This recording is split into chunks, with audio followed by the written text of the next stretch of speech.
Hi everyone, this is an exciting chapter that I'm going to talk to you about today. I know I start every vlog by saying how much it resonated with me, but I really do feel like I've got loads to share in this one. So this time I'm going to be looking at habit 9, which is all about minimising. So the chapter starts with Sally's experience of being sat in the board of a national women's organisation at their annual conference. And she was really struck by the differences in the way that men and women integrated latecomers into the room. So virtually every woman responded by acknowledging the person that was arriving, by signalling space in some way. So shuffling up, making themselves physically smaller, moving their things, while men made no attempt to take up any less space. And I think the reason this one's really resonated, and I'm saying it's a really exciting chapter, is it's just not something that I've even considered before, about that physical attempt to take up less space. And I think this is another area, a habit that can really show up in different parts of our life as well, not just in the workplace. I definitely shuffle up and make myself smaller to let other people in. And while it's, not necessarily a bad thing to be empathetic and to acknowledge other people's needs and to let them in, it's definitely going to undermine your ability to project your authority, to project any power, and to stand your ground, stand your own and take up that space. Taking a seat at the back of the room or making yourself smaller, shuffling yourself up, might be something that you want to reconsider if you're really in the habit of doing that. Trying to shrink yourself is not a great idea. What I didn't realise is that actually social science and neuroscience both confirms that drawing in your legs or tightening your body, moving yourself aside, actually signals a message to your brain as well. So our brains will be thinking that we're not worthy of being there. So not only will other people read you as diminished, but you'll start to feel that yourself. So the physical shrinking, the brain's going to interpret that as you don't belong, other people are more deserving of that space. If you think about how dogs react or cats react with a dog, it's going to lower its eyes, drop its tail when a more dominant dog approaches. A cat will slick back its ears, flatten the fur as they slink past a dog. And what they're saying with that body language is, I'm really tiny, I don't pose any threat to you. Please don't notice me, let me get out of your way. And I think that's a really good analogy of thinking about the impact that we give and the impression we give when we respond in a similar way. So no matter what your intention is of shuffling up, making yourself smaller, moving your things, eyes down, you will send a subservient message to everyone in that room and to yourself as well. Interestingly, being human means that we've also got one up on the dogs and cats in that we can verbally shrink ourselves as well. So we can minimise our presence through the words that we use. And I've really started noticing this in the last week while I've been looking at this chapter. So again, diminishing our power and our ability to rise. You may have already given some attention to not saying sorry as often, because I know that I've definitely talked about that one before. Saying sorry too often, apologising to things where we absolutely don't need to, definitely something that I've fallen privy to in the past. There's been a lot of attention to that among a female audience over recent years, so you may well spot and correct yourself when you go to apologise, but there are still others. One of those words is just.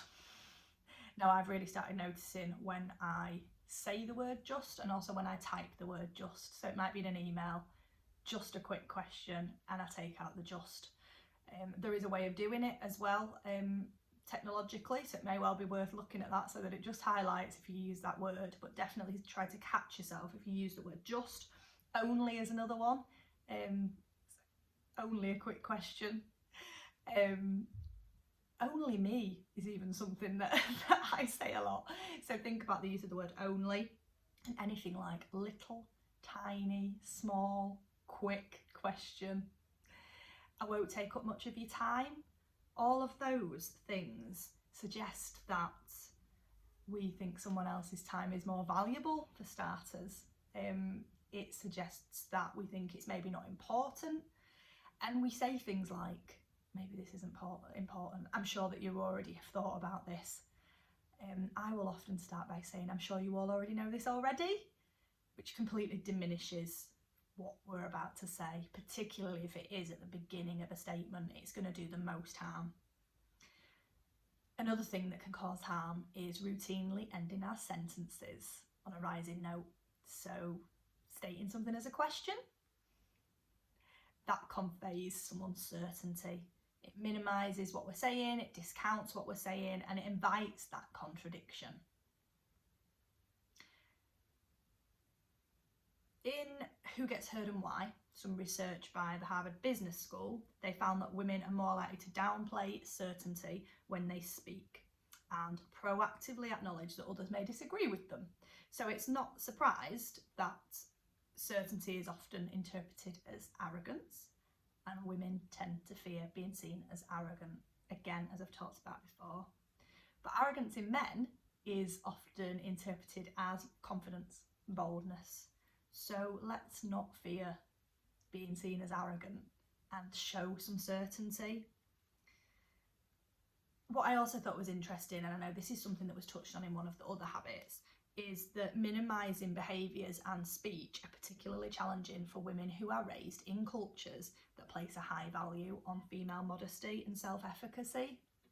So that can be a particularly difficult one, and particularly if women are from cultures where they've been taught to avoid eye contact with men, or been taught to not shake hands, and to speak only when they're directly addressed. And many cultures also view indirectness as a polite behaviour for women. So there's really some way to go on this, and some real challenges for lots of women from a lot of different cultures as well. And as we talked about earlier with not claiming our own achievements, we can be tempted to use the word we more often than I. So we might be framing things as a we to seem more inclusive, more polite, and it might sometimes be appropriate, but often it will serve to minimise what you are contributing. And it sows a bit of confusion about your role. So if you use the word we when you're talking about a piece of work or a project, what did you do in it? Did you lead it? Were you essential to that piece of work? Was somebody else the hero to that piece of work? What exactly do you mean when you use the word we? Because we isn't going to convey what your part was. And again, that's going to hinder you in claiming your achievements. So one way to improve on that is to give your team and your colleagues credit for a joint success, and using we, but also articulating what part you played specifically.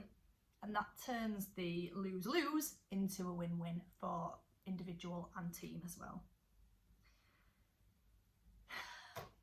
I sigh here because there's another really big part to this habit that I think I am definitely guilty of, and I'm sure that many of you will resonate with this as well. And this is about holding your space. So people may read your minimising as a failure to really show up and an inability to convey a really strong, engaged presence. So a key component of leadership presence, Marshall and Sally argue that this is not cosmetic, it's the capacity to be fully present. And I had never thought about the fact that the words presence and present are related. And I've been doing a lot of work on staying present and being in the moment over the last 12 months. I really had not thought about what difference that makes to presence. So if we think about the world today, high intensity, technology saturated, 24/7 work culture, and no doubt this environment has intensified even more since this book was written with the last 18 months of the pandemic. So multiple responsibilities can scatter your attention. And as the capacity to be present grows, as the capacity to be present grows more challenging, the benefits of showing that presence are even more rewarding and increasing. So it really is becoming more important and more difficult at the same time. People from very different cultures can tell whether you are fully available to them very quickly because your body language is going to let them know. Think about it. It is very difficult to calm a child down if you're also checking your phone. You can't train a dog to do something if you're distracted by something that happened at work in the morning. Empathy is increasingly seen as a real core leadership skill. Empathy depends on your ability to be present for another person. So if you are not really truly present with them and in the moment, you cannot feel empathy and you cannot project empathy.